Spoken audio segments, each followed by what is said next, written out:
How to enable Biometrics on Solflare Wallet app. Let's go ahead and start the video.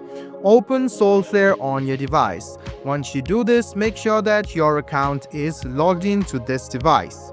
So, once you log into your account, you will be seeing this type of interface. Now, to enable the Biometrics on the Solflare Wallet app, go ahead and click on the settings or gear icon on the bottom right hand side.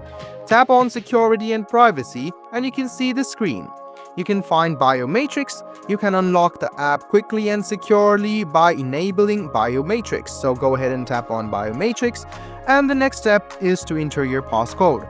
Once you do this, go ahead and tap on Enable, tap on the screen, and as you can see, the Biometrics has been enabled.